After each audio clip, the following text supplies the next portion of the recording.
আসসালামু আলাইকুম viewers, welcome back to my channel Minara kitchen. আপনাদের সবাইকে স্বাগতম। আজকে আমি আপনাদের সামনে ছোটো মাছের চচ্চড়ি রেসিপি নিয়ে হাজির হয়েছি।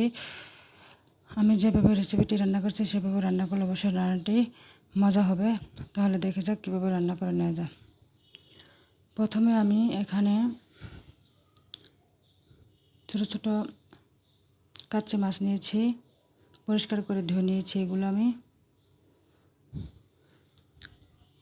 এখন এই একটা পাত্রে এই কাঁচা মাছগুলোকে ঢেলে দিলাম মাখানোর জন্য।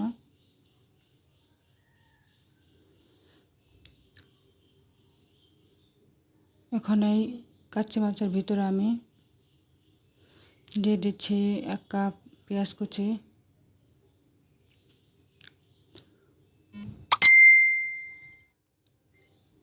দিয়ে দিচ্ছি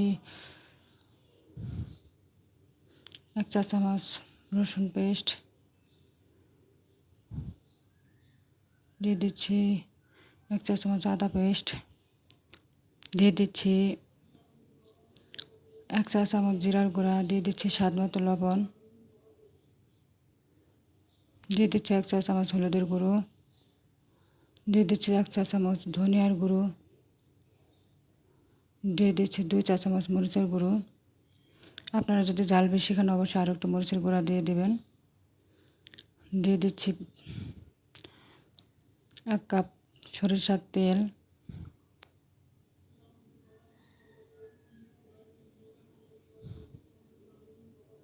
এখন এগুলোকে আমি মিক্সড করে নেব।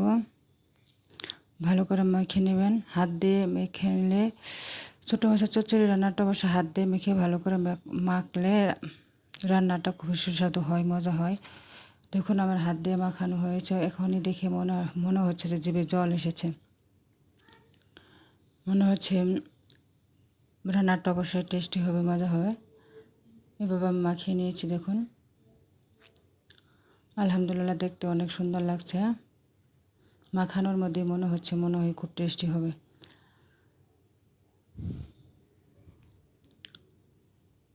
এখন আমি এর ভিতরে দিয়ে দিচ্ছি কিছু আলু কুচি। আলুটা আমি এভাবে পাতলা পাতলা করে ছোটো ছোটো করে কুচি করে নিয়েছি। এখন এগুলোকে আমি মেখে নেব।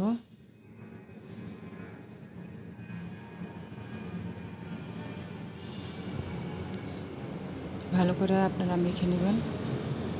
মশলার সাথে ভালো করে মেখে নেওয়া হলে চচ্চড়িটা মজা হয়। এখন আমি এর ভিতরে কিছু সজনের ডাঁটা দিয়ে দিচ্ছি। আপনারা চাইলে দিতে পারেন, না চাইলে স্কিপ করতে পারেন বা আবার দিতে পারেন। সজনের ডাঁটাটা আমার খুব ভালো লাগে, সেজন্য আমি ছোটো মাছ চচ্চড়ির ভিতরে দিয়ে দিয়েছি।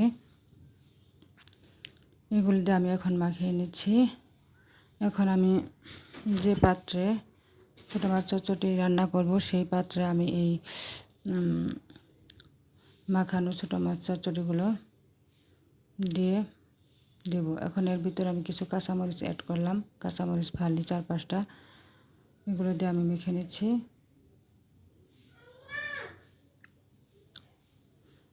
এখন আমি এই মাখানো ছোটো মাছের চচ্চড়ির উপকরণটি যে পাত্রে রান্না করবো সেই পাত্রে ঢেলে দিয়েছি। এর ভিতরে আমি কিছুটা পানি দিয়ে দিচ্ছি।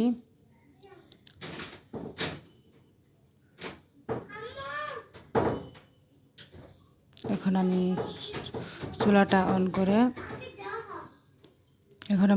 অন করে পাত্রটা ঢাকনা দিয়ে ঢেকে দিয়ে কিছুক্ষণের জন্য অপেক্ষা করব রান্নাটা হয়ে আসার জন্য।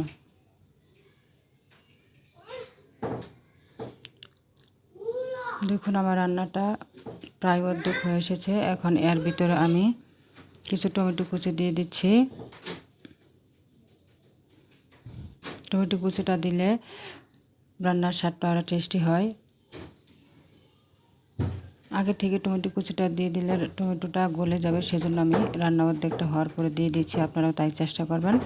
এরপর আমি দিয়ে দিচ্ছি কিছুটা ধনিয়া পাতা কুচি। ধনিয়া পাতা কুচি দিলে রান্নার টেস্টটা আরও অনেক সুস্বাদু হয়। রান্নার গ্রানটা অনেক ভালো আসে, ফ্লেভারটা অনেক ভালো আসে। যারা ধনিয়া কুচির পাতা গ্রানটা সহ্য করতে পারেন না, তারা ধনিয়া কুচি দেওয়া বাদ দিতে পারেন। আমি এখন ঢাকনা দিয়ে কিছুক্ষণের জন্য ঢেকে দিয়ে অপেক্ষা করব সম্পূর্ণ পানি শুকিয়ে যাওয়া পর্যন্ত। আমার রান্নাটা হয়ে এসেছে দেখুন, আলহামদুলিল্লাহ রান্নাটা হয়ে এসেছে। দেখতে কতটা সুন্দর লাগছে মাশাআল্লাহ।